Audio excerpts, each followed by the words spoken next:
It's time for us to get love right, folks. And so we invite you to check out the King and Queen of Hearts. This is an incredible training for couples who are struggling in unsatisfying sex lives. It's also for lifelong learners, people whose relationship is great and they want to make it even better. In this 3-part training that is filled with 8 different tutorials, like the art of tantric kissing, eye gazing that is deep and intimate, connective, and not creepy, and sacred sexual meditations, you do them with your lover to juice you up before sex. Communication tips and really, really valuable relationship essentials are all found in this training. You know, a common mistake couples make is they wait, they put it off, they avoid, they resist. And if you want to continue doing that, well, good luck. But if you really want to make a change, get this today. Don't let another month go by where you're losing precious connection with your partner. Plus, you can't beat the price on this program. One of our clients, Casey, said a spark in their intimacy is back on track. Now, Sarah and her husband, you know what she told us, Willow? She said, finally, he learned how to kiss her right. Oh my God, hallelujah. So happy for Sarah. So if you want some radical changes in your love life, go to sexreimagine.com, click on courses, and scroll until you find the King and Queen of Hearts. And because you are a fan of the podcast, you can use the King and Queen 10 code in order to get 10% off. That is King and Queen 10, and you can use it in the checkout.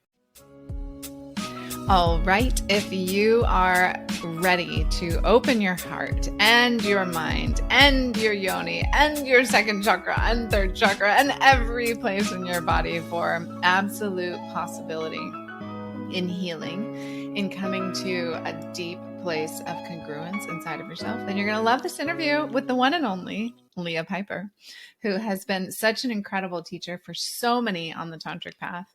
And just is a world of wisdom and information. And she, I would say, just is so eloquent in her delivery. So you're going to absolutely just be hanging on every word of this interview. And anything you want to share, Leah, about your interview to come? Well, I think we talk a lot about sexual abuse and overcoming and healing sexual trauma.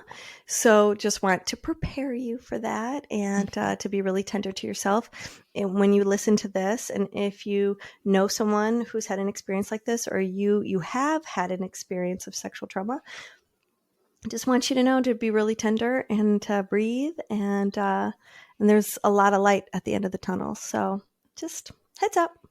We're going deep, folks. Yeah, we sure are. Enjoy the interview. Tune in, turn on, and fall in love with Leah Piper. Yeah, baby. Love, love, love.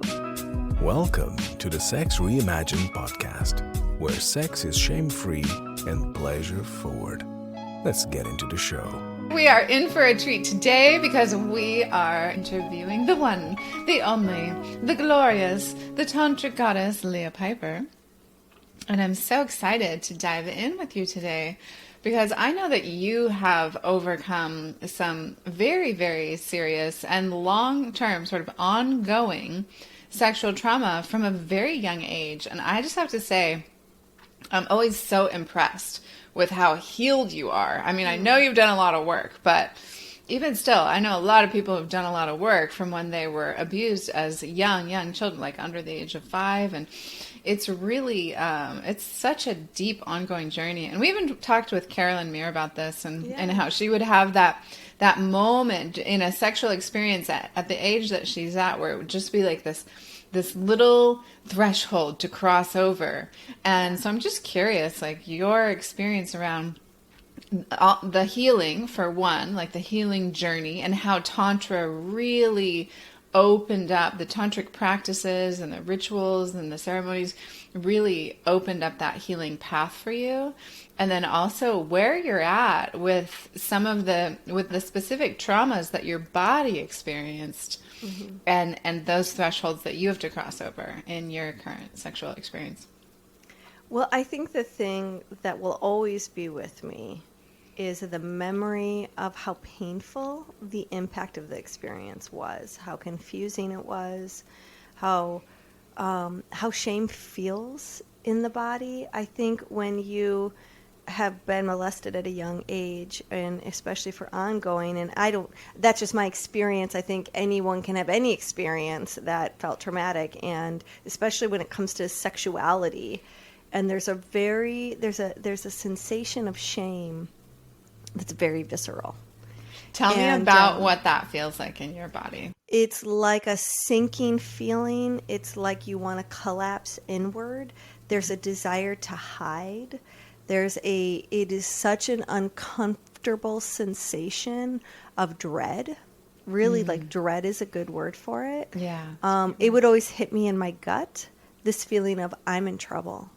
I'm in trouble. And it's not easy to shake off. Yeah. It can just stick around you. It can creep up on you, in these dark moments of the night, when you can't fall asleep. Mm-hmm. It can creep up on you when you see something on TV. Mm-hmm. It can creep up on you when I've just binged eat and have just stuffed as much bad food into my body as I can because I'm trying to escape the feeling. And I might have like a moment of respite, but then it all comes back. Because I've just done something harmful to myself. It can happen after, I remember later on in life, it would happen after casual sex and wrestling with the feelings of worthlessness.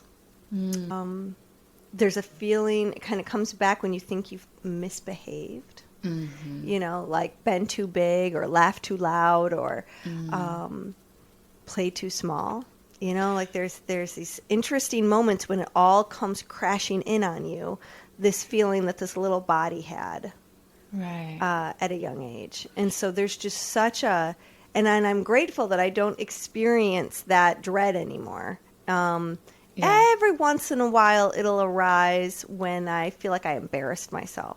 Okay. I was going to ask, what's your current sort of relationship with that shame and dread? Mm-hmm. Yeah, it comes up when I think I've really fucked something up, or I've disappointed somebody, or I've embarrassed myself, but it's never been to the degree ever the sensation as when it was as a kid, and as that stayed with me until I resolved it. And I've been very tenacious in my resolve to be a shame-free human being. Yeah, you have. I mean, just bow down to the. I have fought for it. Yeah, yes. You have worked your ass off to get. I've taken that motherfucker to the mat, and I have wrestled it, and I have conquered it, and I am victorious. Yes, you are. I am witness to that. Yeah, it is incredible. And I think, I think that really shines through your work as a teacher. That's why I was so attracted to you. As a teacher connoisseur, I was like, she's an amazing teacher. I picked you out and pinpointed you as like a golden teacher, like a creme de la creme of teachers in this tantric industry. And I think it is because you did take that to the mat and you did wrestle the fuck out of it. And you really have come to a deep place of congruence inside of yourself, whereas most of your upbringing, coming to age, and all of your adult life, there was a deep incongruence going on. And and I think too, I had a lot of spiritual confusion growing up because we dabbled in a couple different methods of Christianity, right? And there are so many beautiful things that I actually have taken with me from those different spiritual systems that my parents, felt strongly about. But there was also just a lot of junk that had to be disavowed. And I felt it in my body even as a kid going, there's something not right with this message. Right.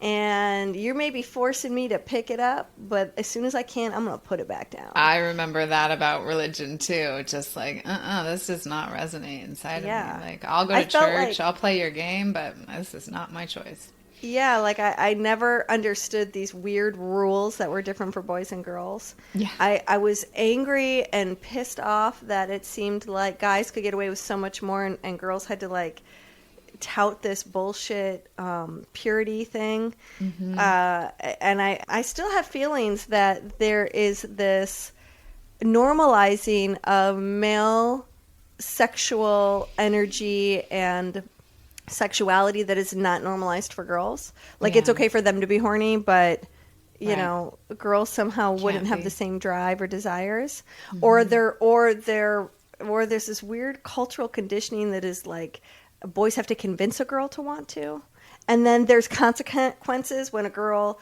allows herself to be convinced. Right.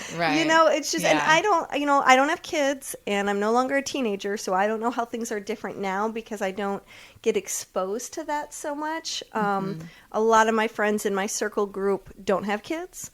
You know, just a small handful do. So I'm not sure what the temperature is in today's world. I can really only speak from personal experience. Yeah, and I think the temperature is different in different households, different families, different states, different cultures, different different religions, different, all of it. Yeah, so the whole, you know, different social statuses and financial brackets and all that. So it's quite a range, you know. And I mean, here in Santa Cruz, California, it's like all the teens, all the young coming of age kids they're changing their gender, right? They're like, I'm not a girl anymore, I'm a boy now, or I am not any gender. And I think there's a lot of confusion being bred around that, but I also think that there's a beautiful sense of a seed of sovereignty that's being planted. Like, okay, like you can question your gender. Yeah. Like, I changed my name. Like, if you want to change and be who you want to be, like, change and be who you want to be. So yeah, try it on. So so I think there's, you know, there's pros and cons to all of it, but it is just what it is. And so, well, I think, you know, one of the things that I have shared in my classes is the, like, sort of the impact. And it's one of the reasons why I think the chakra system is so fascinating, and why I, although if those of you who are listening and you hear the word chakra and you roll your eyes, just suspend the eye roll for just a half a minute with me, and just consider that there's what's brilliant about it is it gives us the psychological information to help us understand how we store our emotional, stressful experiences, those experiences of crisis, how we store that somatically in the body, where we store it. Yeah. And I feel like my experience of sexual abuse is I can identify it completely from that framework. And so when you think about survival, right, that gets stored, has to do with our elimination. It's stored in the root. It's the foundation chakra. It has to do with the anal cavity, that whole part of the structure of our body. It's that base part. It's the foundation part of our body. And then you go up there from there and you have the sexual center. And then you go up from there and you have the navel and the solar plexus, and that has to do with power. And up from there is the heart, and that has to do with love. And then you got the throat and your ability to be expressed and to speak the truth. And then you have the third eye, and that's all about your ability to be reflective and have insight. And then you have that seventh chakra, which is connected to your alignment and your connection to spirit. And when I looked at my experience through the lens of that, because I needed to heal myself. I was desperate to overcome this, and I had the realization in my early 20s, and basically it was, if I don't get past some of this, it is going to screw up every relationship I'm ever going to have. And it's screwing up my health because of my reaction to dread and shame. And the things that I would choose to get out of that sensation. What kind of things? Drugs, alcohol, sex, and food. Food were the big ones. And I've had to figure out, like, those, I still reach for things to change my state. As I've matured and gotten healthier, what I choose to change my state has gotten better. Healthier, I'm not reaching for the things that are going to numb me out. Right. I try to reach for exercise for the things that are going to uplift me. Right. But there are times when I still choose food. Yeah. And that is something that I work with, and I try to manage, and I try not to be as dysfunctional with. But that's probably been the scariest thing, is the food. You know, we talked about in Willow's interview her eating disorder experience growing up as a kid, and I had one too, and mine lasted well into my 20s and 30s. And it's been a long road overcoming that. And I have to say, when I started to examine, where am I storing this experience? I remember I went to my first weekend seminar for Tantra with Charles and Caroline Muir, and at the end of that weekend, it hit me how much I hated myself. Wow. And it was like the depth of self-loathing was so deep in me. When I looked in the mirror, I saw someone I hated. Wow. I looked in the mirror and I saw someone who was hideous and ugly. I mean, physically completely ugly and unlovable and broken. How old were you?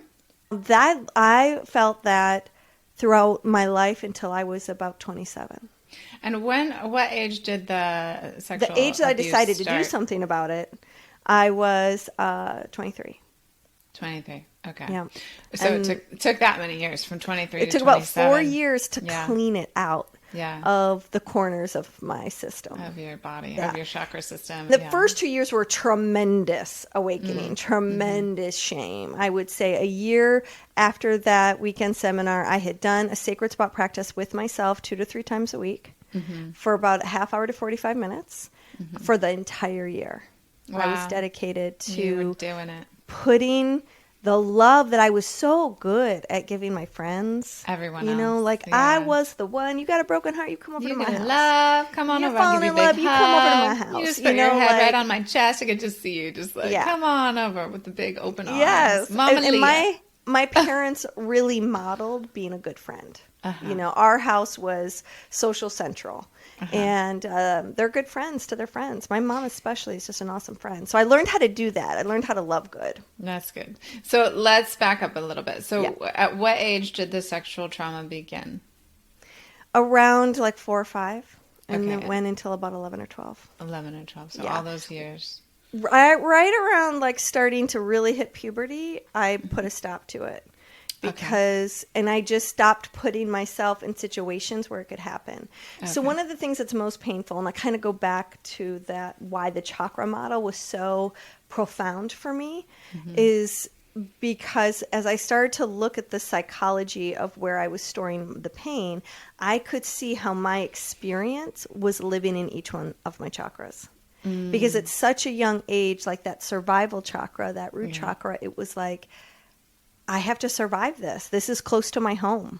There's no Right. escaping this Right. person, right? Right. So it's survival is a big time. And then sexually in the sex center, this was the most painful. This took me years to grapple with. Because the shame told me I was doing something wrong and dirty and bad. But my body liked it. Right. My That's mind didn't very like it. My heart confusing. didn't like it. My spirit was devastated over it. But there was something in my body that liked it and craved it. See, I think because- that's one of the confusing things for anyone who's been through any sexual trauma, whether it was a one-time incident or long-term, is it's like your body is designed to get pleasure from those parts of your body, from those orifices. And it especially can be very nonviolent sexual trauma. Right. You know, like, and so it was like, I must be the one who's wrong if there's a Right. part of me that likes this That likes attention, this, that wants yeah. to be touched this way. And so at a very young age, I'm experiencing pleasure. I know what pleasure is. I know what orgasm is in my body. I didn't know that word. Right. I didn't know that that's what I was experiencing. I didn't know that that was the thing that kept on putting me in that position Right. to play that game. Right. But that's what was happening. So that was really hard. And I think that ended up being the root of the shame. So it was kind of like one of the last things to tackle. So I what was would in you- denial of that for quite some Right. time. I Right. just thought this terrible thing happened to me. What would you say to people who've been through sexual trauma who did have orgasm and did have pleasure during Yeah. it and are confused and are in an incongruent place inside of themselves and like can't kind of come to reconciliation around that? Well, the first thing I would say is that whatever you're feeling is right on time. Yeah. Whatever you're feeling about it, you're exactly in the right place. And to just find someone that you can trust, and if that person is not noticeably visible to you, you can trust yourself. And you come inside and you love yourself. You give yourself the love that whatever that sensation needs, and to just be like approving of where you're at on the journey, and to have hope that this is something that you can resolve. This doesn't have to be in your way anymore. But that the number one way to move past whatever sensation is arising in the moment is to stay present, and try to finish feeling what the feeling is. Yeah. And to have faith and hope, because it is the shoving down of the sensation that prevents us from resolving the experience. Right. And so what I noticed as I started my healing journey is that I had to finish metabolizing what happened to me. Because when we're going through a crisis, our body is so smart, and the chakras are so intelligent. They're extensions of our brain. They carry consciousness. And so what they do is they relieve us from having to process that fucking crisis in the moment, because the psyche can't. Right. It's too overwhelming. It's just too trying much. To survive. And so it's taking care of us, and it's putting it away somatically in our tissues and in these energy places, in the hopes that when the dust is settled, we can go back in, finish feeling it, when we're safe, let's metabolize this emotion and move on with our life. And that's why most of us are in therapy, is because we've seen that there's something from our past that's kind of screwing up our now, and we're worried about our future. So we go and we talk it out. And talking it out can be very valuable, but it's only working with really one, if you're lucky, 2 chakras. Yeah. So it doesn't get, it's still in the tissues. The tissues carry the issues, people. And when you have trauma, that's definitely, it's being stored in your body. So talk therapy, as many people know, can only take you so far. Absolutely. And if you want real freedom and liberation, you got to go to the somatic, because it happened to the body, especially sexual trauma. It didn't happen to your mind only. Right. It happened to your whole body. And I want to just say, too, just on that note, I'll do somatic release therapy with people on Zoom. So I don't have to be with them physically to get into the soma, to get into the cellular body, to clear those chakras of what they've been holding for so many years. So just to put that plug in. But I'm curious for you with your healing journey. I'm imagining that you kind of jumped around and danced around some of the chakras, like maybe there was healing at the root and the second, and then jumped up to the throat and, started to express. Yeah, I really sort of explored different things. So, back to how being a good friend helped me be a good friend to myself was being able to go, well, I know how to be a good friend to others. I know how to give someone a hug when they're crying. I know how to give someone the cheerleader pep talk. I know how to do these things. Why aren't I doing these things for me? And so it was a learning how to give the love that comes so easily to me outside, and figure out, how do I get that love inside?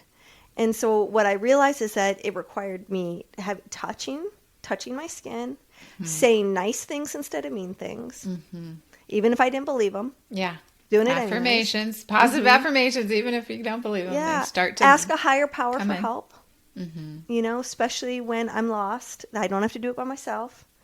And then energetically connecting to the energy, and then using things that I learned, like breath and sound, to help move the blocks up and out. So there would be times when, like, okay, so this experience, obviously, it's okay, we got survival, we've got the sexual, the shame of pleasure, then there's power. I felt powerless. I felt powerless to the fact that there were parts of me that enjoyed it.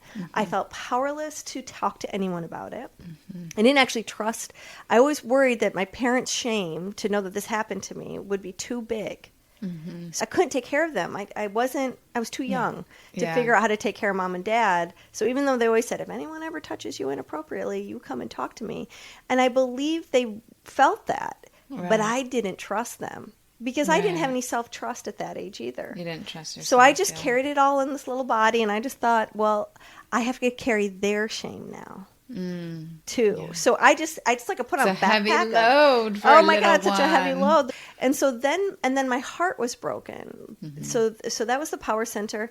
And then I think another word just for powerless is also hopeless. As I get a lot of people who are like, I just feel hopeless. Trapped, yeah. Yeah, and so if that feels, that's also going to be the power center, right? So that solar plexus, yeah. And so then, it was really hard on my heart because I really cared about the person that this was happening with. Yeah. And I didn't want them to get in trouble either.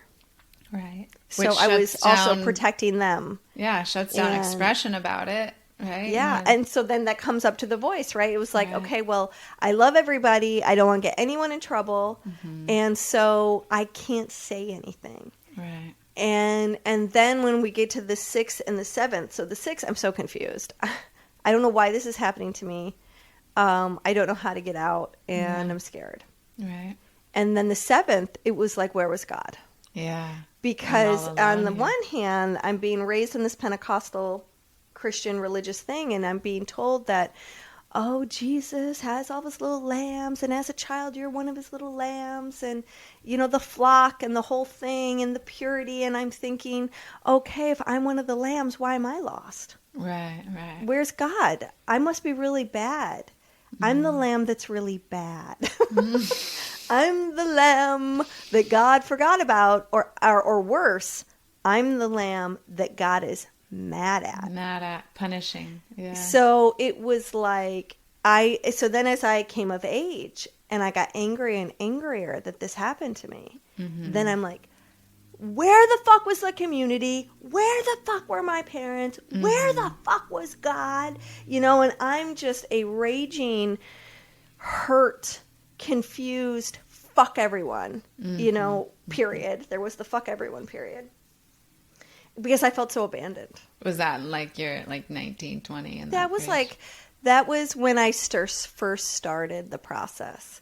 Okay, because so up until like that 23. point, I felt like I deserved it because I was worthless and there was something broken inside, and I had to pretend I was lovable, but any minute someone could find out. And they would know the truth. Another tricky nuance about a lot of people's, or if there's ongoing sexual trauma at a young age, sometimes the perpetrator isn't doing it maliciously. Like they're just curious. They don't know what they're doing. They're expressing a part of this confusing, erotic nature of the human being and different experiences. And I'm very certain that this person was also sexually abused. Right. And was trying things on me that they were also experiencing. Right. And so there's always a path of how this gets wired into the system. And then that's another load of shame. Right. Because if you think it's painful to be the one that was molested,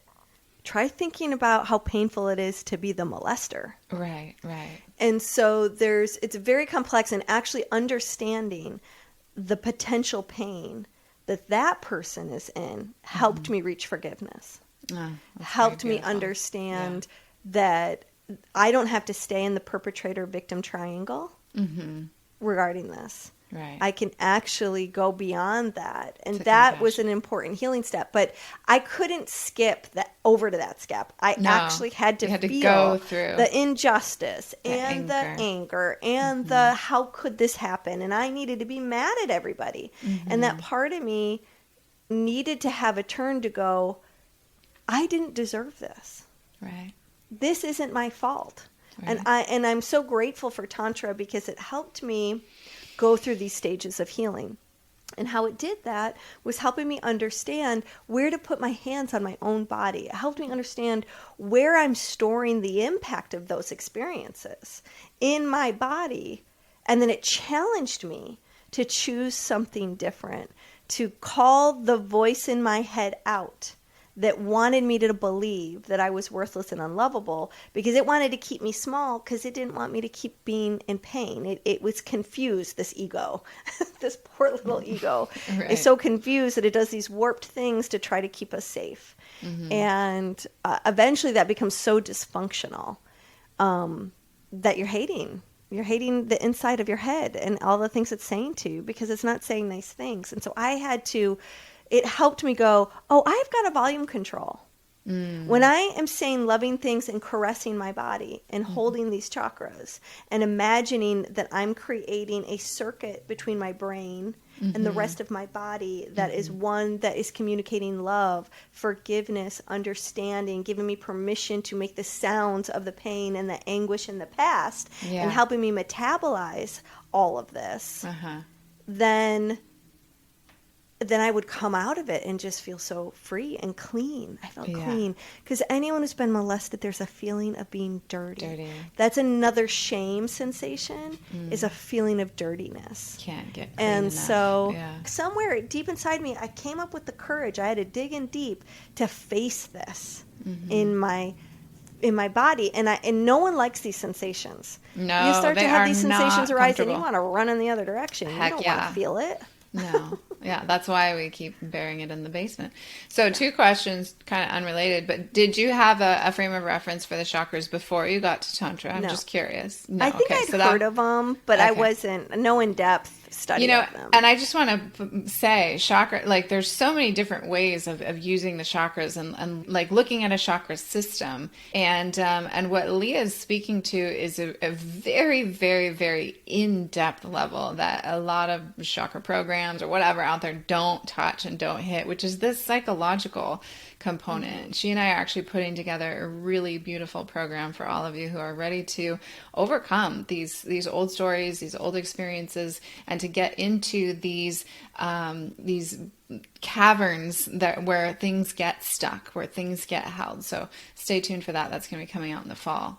But then my other question for you is like, did you ever go through like a somatic journey? Did anyone ever kind of guide you in a journey where you actually went back to that time when you were 5, 6 and did something different or spoke up or did something? I think thanks for bringing that up. I think there's so many different places I traveled to through doing certain practices that helped me get in touch with my body and helped me get in touch with the sensations and feelings. And then through the support of really amazing healers and lovers, they were able to help guide me. So what'll happen is you'll be receiving this sort of sacred touch, and all this love is flowing from a loving being into your body.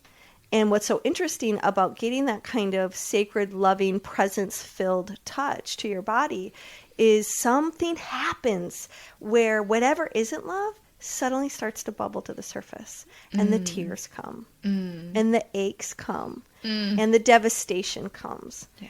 And here's someone who's just holding you through it.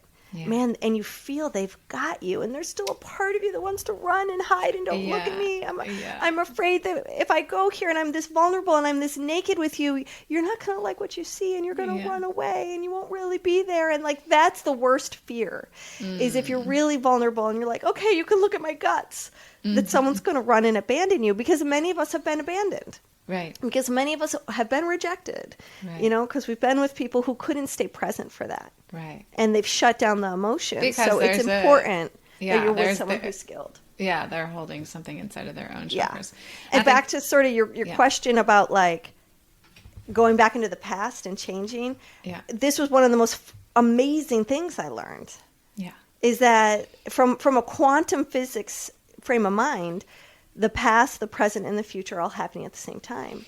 So it was exciting to lean into that, because we could go back and I could be feeling that dread and that fear of being caught and make a different choice. Right. I could get help. Right. I could talk to my parents. Right. I could tell them what happened. And then by acting that out, visually while my body's being supported and I'm crying and I'm feeling the sensations, and to have a positive response happen, when the session was over, I brought that into present time reality. And then that changed something. That's changed my perception. It actually changed my body's perception of the entire history. It wasn't an illusion. I didn't then go into denial that this thing didn't happen or that my parents suddenly appeared and everything was fine. Right. But I got to have multiple scenarios, and I lived out those different scenarios in the here and now. It's kind of trippy. Yeah. And then the other thing I leaned into was I leaned all the time, like probably that year where I was doing Sacred Spot on myself 3 times a week. Every single session, I would tune into my future self. Who was already healed, who had been through the journey, who was living her best life. And I would just I would just feel and attune to that energy and gain some of that wisdom. And I would just kind of play out a scenario in my head of what her life looked like and how she felt about herself. And the compassion, I could feel her compassion for where I was at right now, wrestling with all this stuff. And I would get courage and encouragement from that future Leah. Yeah. Because I needed something to hold on to. I needed a tether that went, okay, all this hard work is gonna pull you to the Leah who so wants to be alive today. Right. The true essence of you. Yeah. I think that's another piece too, is so many of us don't have a sense of like, what is our true essence for us as individuals? And that's one of the first things that I like to get people in touch with is like, draw a picture, like get quiet, get still. What is your essence? What does it look like? And if there's a lot of trauma and, blocked chakras, it might be really hard. So you might have to do some clearing first. But once you can get to that level of like, what's my essence? What does it look like? What's it doing? Who's it surrounded by? What does it wear? How does it adorn itself? How does it move through the world? What's the light that's coming out of its eyes? Really paint a picture and literally draw it or write about it or do a collage of what your essence is so that you can continually have that North Star, have that carrot out in front of you. That's what you're going for. That's where That's what you're working for. Yeah. And you're such a beautiful example of like really living in your essence. And look at where you are in your life. Look at your life. I'm now that future Leah that I was leaning into, like 1,000%. I totally believe that. And I'm really fucking proud of myself. I have to say, this was no easy task. And as a result of like starting that journey, it's that year, everything started to change in my life. Yeah, it's because I was emotionally metabolizing that trauma and I was cleaning it up, and I would go to sometimes I would feel like, and so what I would do, just to give you guys more, what was the practice? The practice was, okay, put your hands on 2 chakras all the time, have an intention, and then eventually give yourself sacred spot. And so try to strengthen the circuitry with your whole body. So let's pause more energy. Let's describe that break that down a little bit. So strengthen the circuitry. So your hands, so I would imagine that my hands had current. And so it's easier to describe this. One of the things we do in some of our courses is we put people in these meditations, and you'll be working with somebody and you'll do like a heart sandwich with your hand. So if I was with Willow right now, I could put one hand on the back of her heart and then another hand on the front of her heart. And then I imagine that through my arms, hands, and heart, I can send energy, loving energy to her. And that loving energy could have an intention. It could say, may you feel safe. May you know that you belong. May you feel beautiful. May you feel loved, right? So you can use a thought form and an emotion to impact that energy that you're sending to somebody. And then you could do a stomach sandwich and do the same thing and work with the power center. Or you could very gently do it with the neck, or you could do it with the third eye. And you could, and so there's this whole sandwiching where you're running current. Yeah. And if you think about it, go ahead. I was just going to say, one of the beautiful things about doing that energy sandwich and running current is this, the heart meridian, the pericardium, which is the envelope around the heart, so the heart protector, and the small intestine. All of these meridians connected to the heart are all running right through the center of the palm, the side of the palm. So, and then they run up through the heart and out the other side. And in energy work, the right side is the positive pole, left side is the receptive. So you can feel energy moving in through the left, up through the heart, and then out through the right and into that person's heart or third eye or throat chakra, whatever it is. Yeah. It's so transformative. It really surprises people. And so it's easier to imagine when you're doing that to someone else. Now you have to imagine doing it to yourself. And so I didn't so much like try to get to the back of my heart and the front of my heart to do it to myself. It was more like I wanted to connect two different chakras together. Yeah, because that can just get awkward. You're like, not comfortable. Right. Yeah. And then there was something that the invitation was to build the circuitry between the chakras. So the idea is that I would inhale and I would breathe up energy. And you can breathe in positive energy from anywhere, right? I mean, there's positive energy in the air. There's positive energy in the trees, earth. There's the positive ocean. energy with your belief in spirit or God or whatever name you use.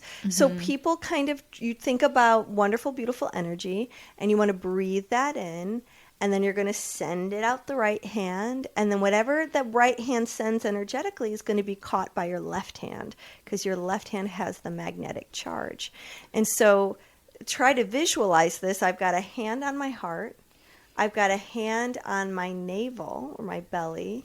And now what I'm trying to do is I'm going to try to connect those two zones so that my power is filled with my love. And so my love is filled with power. And that's sort of the prayer that I'm building. And so then I would pull up. So one of the things I needed and didn't have was a feeling of forgiveness. I didn't know how to resource forgiveness to circulate that in my system. I had to pull the forgiveness from somewhere. So I would inhale forgiveness, usually the earth, because I'm an earthbound goddess, as I like to say. Yeah. So you pull it from wherever you need to. But I would imagine that I could breathe in forgiveness from the earth. And then I would breathe it into my heart. And then that forgiveness would go out my right arm and hand to touch whatever chakra I was touching with that right hand. In this case, it would be the heart. And then that energy of forgiveness would then flow down into my power system where my left hand was resting, and therefore strengthening a circuit. And so then I would just kind of go one by one, play with that with various chakras. So sometimes I would hold my yoni, and then which is the second chakra, which is the sexual center, and then I would hold the back of my neck. And in those moments, what I was trying to connect and dig in for was, may I speak my sexual truth? Like, my yoni has a voice, and I've been ignoring it. I've been just operating unconsciously when it comes to sexuality, and I am done picking up strangers at bars. Like, there is something dysfunctional happening, and it's because I'm not tuning in to what she has to say. And so that whole year, I started to really listen to what my yoni had to say. And I started to get out of my way. And one of the things and the sensations that started to rise as me touching my genitals differently and touching them therapeutically. So I think for most women in particular, we are either sexualized when it comes to sexual touch. Like when someone's touching our yoni or a pussy or your vulva, it's usually because someone either wants something sexually or maybe they're trying to give something sexually, or it's clinical. Right. And very few of us have ever Not experienced healing. anything therapeutic. Yeah. And so I really needed the therapeutic aspect. And so I was also plugging into exploring myself there and finding out and excavating the things that were still holding pain. And there would be times when I would find what I call a little hot spot or a gnarly bit. And there were times in my G spot where I felt broken glass. Like there were sensations that were not pleasant. And I had to breathe through them. And so I learned how to not run away from the pain, but how to bring presence and loving energy. When I found a spot that was painful in any part of my body, I would keep my attention there. I would back up the pressure, but I would imagine I could run more energy. And then my job was to breathe that feeling up and then to find a sound that would match with the feeling. Yeah. So if it was broken glass, all right, well, what does broken glass feel like? You know, like, I don't know. What does it sound like? What does it sound like? What does it sound like? And so I had to make up sounds until I found the right vibration.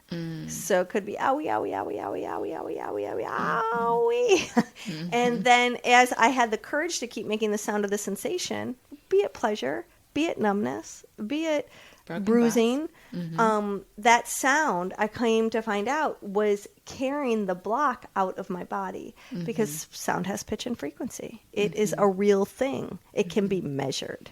And giving a voice to the sensation freed the sensation. And the more and more I did that, the more and more freed up I was.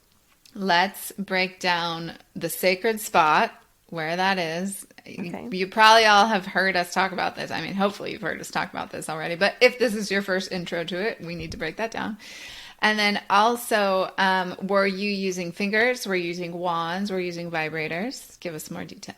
Okay, great. So I was mostly using fingers, and then I also used a tool called the crystal wand. So I would use that sometimes, or I would just use my fingers. Never really, it was years before I got into vibrators, so I never really used vibrators. It might be interesting to see, how a vibrator may assist someone. But I think for me in particular, I needed the human touch. I needed skin to skin. So even when I was using the crystal wand, I imagined the current of energy that I wanted to send to my body. Let's say a spot in my yoni, like forgiveness. I would send that emotion of forgiveness into the wand so it would go into the tissue. And, I think some people, play with those things to reach orgasm. I was often experiencing Amrita, the female ejaculation, but I wasn't always experiencing orgasms or lots of pleasure.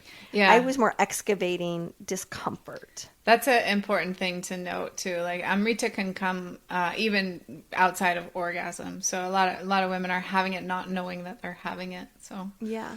And another thing, I would do this exercise in the bathtub. There was something about, I felt like I needed to get clean. And it felt baptismal.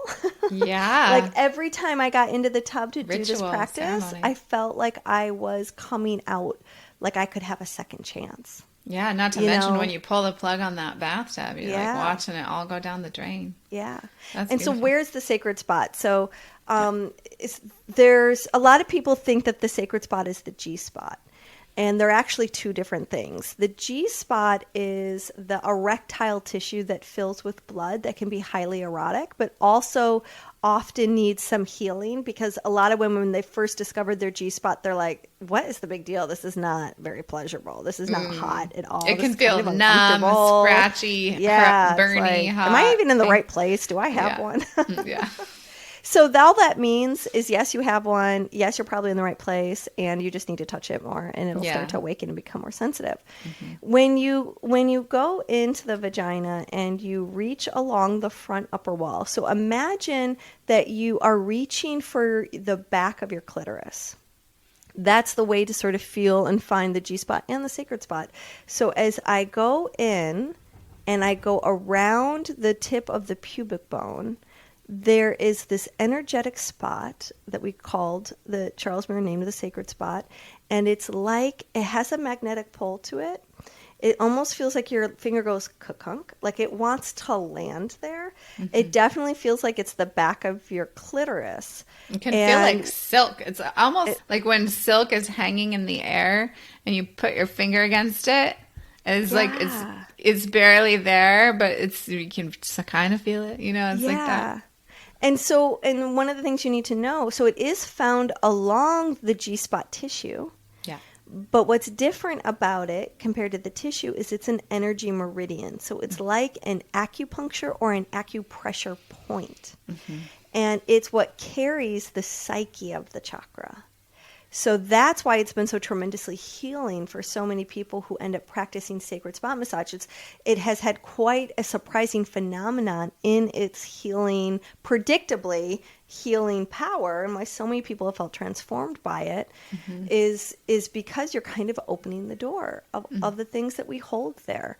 And so for me, I had a lot to be curious about. And to feel. And it's not just the things that we store that are negative in nature. There is pleasure. There is bliss. There is a portal to the everything. There's another reason why people talk about G-spot orgasms being so profound and so beautiful. And I think it has something to do with the sacred spot. Yeah, so also for some people, because it's an energy meridian, it can be a little to the left, a little bit to the right, a little bit higher, a little bit lower. Yeah, it's everyone's not different. always just everyone's static. Anatomy is different. Yeah. I think it's also important to note we're talking about chakras, and the first time I sat with Leah and Charles as teachers at Source Tantra, their breakdown of chakras was different than what I had always learned and known chakras to be. Chakras really are where you feel them in your own body. The second chakra being either the vulva or the lingam. And then the chakras are also front to back, so you can access them from the back of the body or from the front of the body. Just like acupuncture points too, on every single person's body, are they going to be in a slightly different location based on the size and the shape of that person's body? Yeah. So it's fascinating. And I always describe the chakras as having two different systems. You have the Eastern system, you have the Western system. The Western system tends to look at it from a more psychological, emotional lens, whereas the Eastern perspective tends to look at it from a spiritually awakening viewpoint. So it's like, how do you get ahead on the God game, and how do you open up the energy in the subtle energy body? And so people have different ways of getting in touch with that. Some people chant, some people visualize, some people meditate, some people touch, some people breathe. There's all these different ways that help the chakras align to your system, and it's just been a very helpful healing tool for my body. It's so Something powerful. I love. Also, to note that each one of your chakras is aligned with one of your endocrine glands. So there's a really strong component to your hormonal system and your chakra system. So let's say you've got a block at the throat chakra because of sexual trauma that you had when you were young and you haven't been able to express it. You've never talked about it. And there's some kind of thyroid disorder that's causing you to have irregular circadian rhythms, irregular periods, poor metabolism, or whatever it is. So as a result of facing these things, these sensations in my system that could be unpleasant, things started to change. And as I started making the sound and breathing and processing them and moving those tears out and moving that anger out and moving all this stuff, what ended up happening is I felt like I was clearing space in my body, that stuff that was being held onto for years. Suddenly space was being created. And then what? Well, then I filled up that space with love. And so then it was about, okay, I went in and I encountered some of these sensations that were uncomfortable. I did all the things. And now what do you do? And so it was so helpful to learn that bringing the now, the present time love that's existing here and the now for me, was something that I could then breathe in and fill those vacated spaces. Because who I really wanted to be in the world was a loving being, especially loving to myself and loving to others, and then to bring in the beloved and to have an extraordinary sexual, romantic life, because suddenly the path was laid out and I realized this is what I must do in the world. And this is why this happened to me. Right. So because I just remember being a kid and going, why is this happening? I don't understand. And to be able to go, oh, this is why. Because I'm actually strong enough. I was a strong enough person to go through that, and I'm a strong enough person to overcome it, and I'm a strong enough person to teach it and to initiate people into having that experience too. Like, it was my dharma. It is my dharma. And thank God that you found your path with it all. Now, what would you say to people who are like, I don't feel strong enough to overcome this? That similar thing happened to me, and I do not believe I'm strong enough to overcome it. Yeah. And to just go, I hear you. You don't feel strong today. Yeah. But you do have the strength. We just have to figure out how to resource it. Yeah. The question is, do you want to be strong enough? Right. Would you like to be strong enough?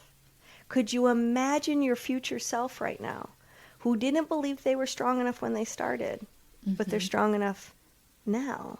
Right. It turns out they were strong enough. Right. So it really ends up coming to, it's okay not to be strong enough. In fact, lean on my strength. Yeah. I will give you some strength. I know how to do that. Right. The question is do you want to be strong enough? Are you ready to be strong enough? Are you ready to get some help? Yeah. You don't have to do it alone. I'm really glad I didn't have to do this alone. Now, there was a part of it that I had to do alone. Right. that solo practice was absolutely instrumental in me changing my life. I changed careers. I changed locations. I changed the people that were in my life. I started pulling in amazing men into my life. The caliber for everything went up. I made more money. Dream job came in. Yeah. All of it changed. I think it's important to note too, because a lot of people are like, oh God, this is a journey, like they probably hear us talking about like, yes, and the years go by and we're on this journey, and you're like, oh, I don't know if I want to get on that journey. Right. But then so much changed for you in one single year, like massive transformation. And we haven't even talked about the pleasure rewards, because it wasn't like it was all devastation that I had to process. In between these big emotional releases would come the most profound orgasmic experiences of my life. Earth shaking, body enlivening and awakening. I mean, my body was getting turned on to something that was so beautiful in the name of pleasure. And it felt like spiritual pleasure. It was sacred pleasure. It wasn't frivolous pleasure. It was life-changing pleasure. And so with the courage it takes to release the junk, you were rewarded with incredible sensations of beauty and pleasure and phenomenon and profundity, and all the magic of the world starts to also reveal itself to you. And that stuff's always been there, but we just couldn't see it because our view, the glasses we were wearing, were colored by the pain that we endured. Absolutely. So all this stuff is mixed with tons of beauty. And that's what keeps you going.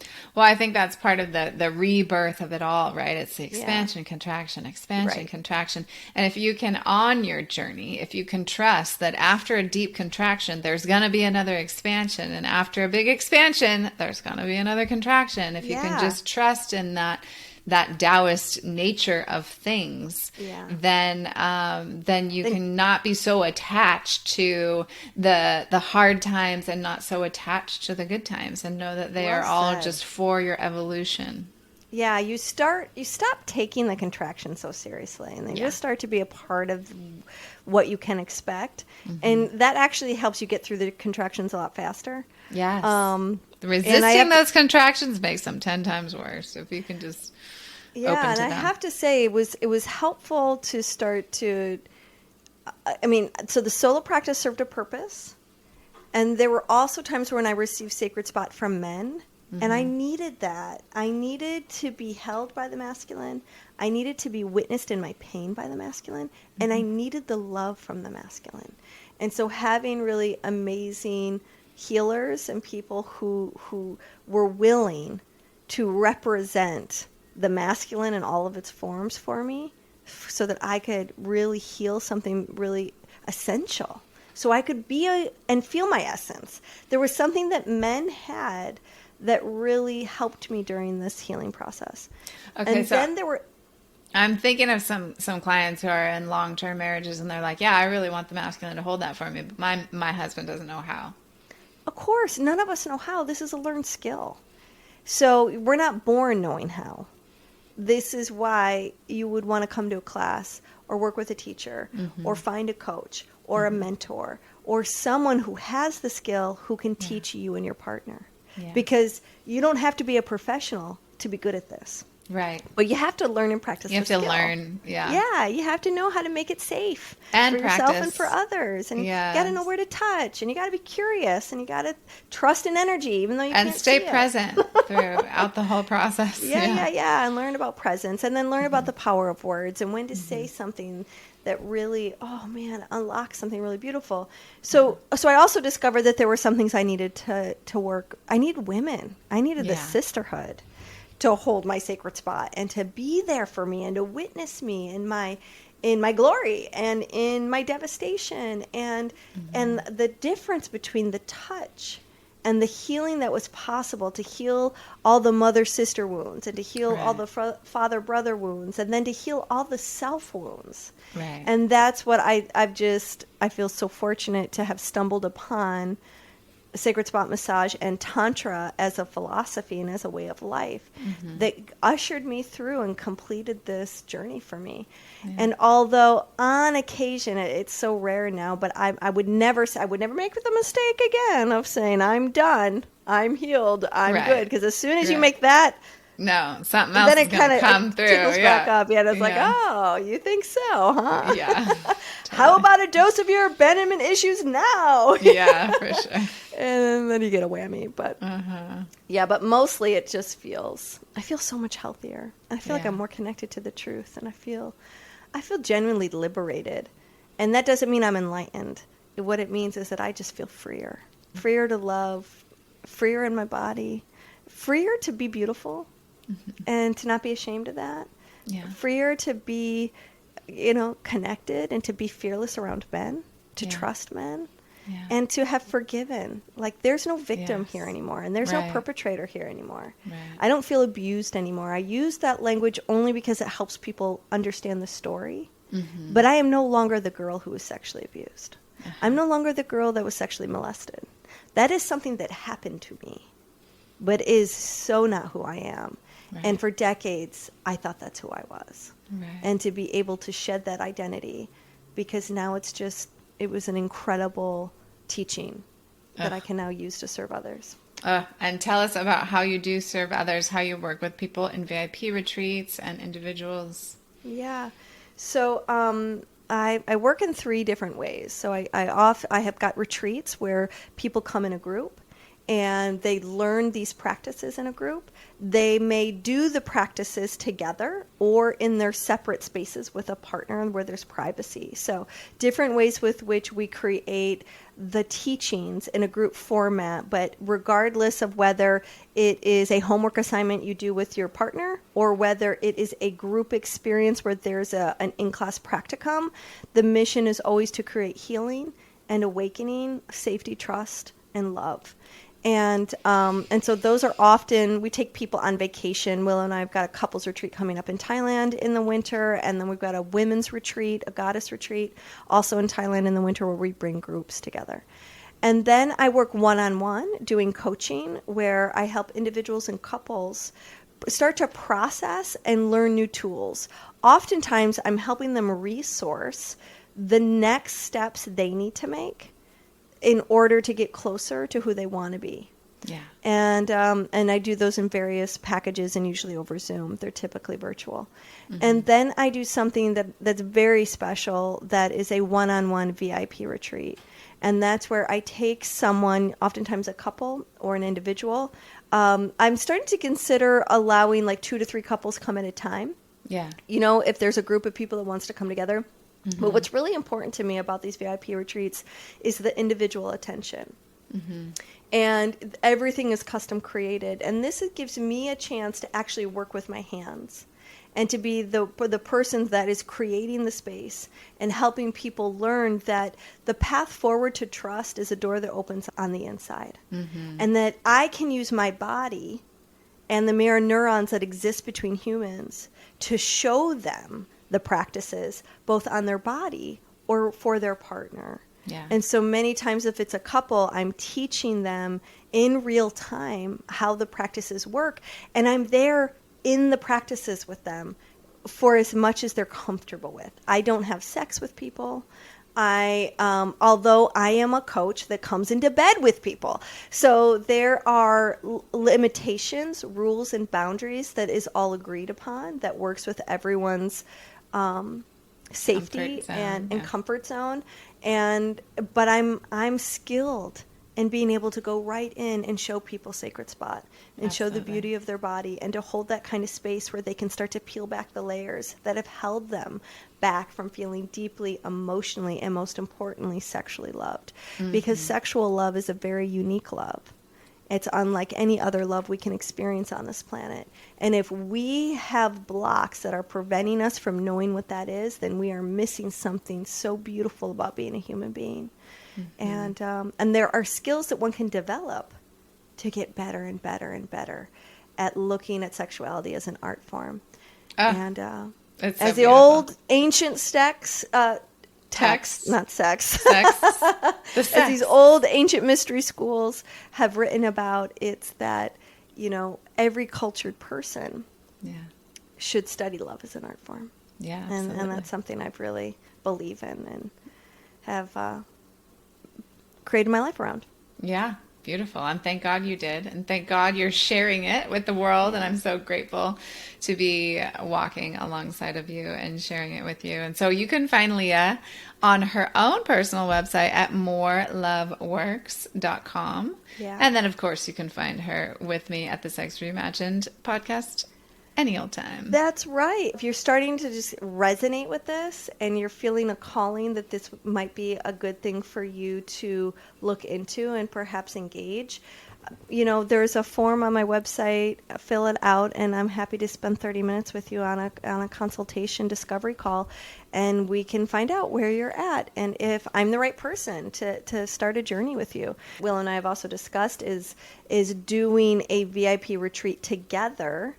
Yeah. Working with a small select group of individuals who will get a lot of one-on-one attention between her and I. So think about it. Think about the places you could go. Acupuncture, massages, sacred spot massage, the whole 9 yards. Diving in deep and getting some profound work done.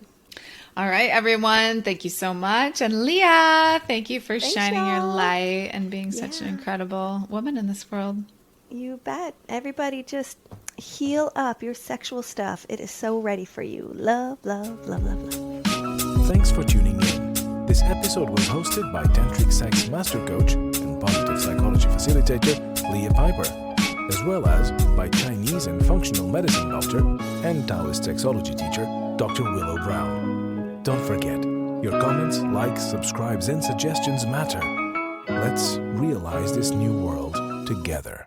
Awaken Arousal Oil is my new best friend.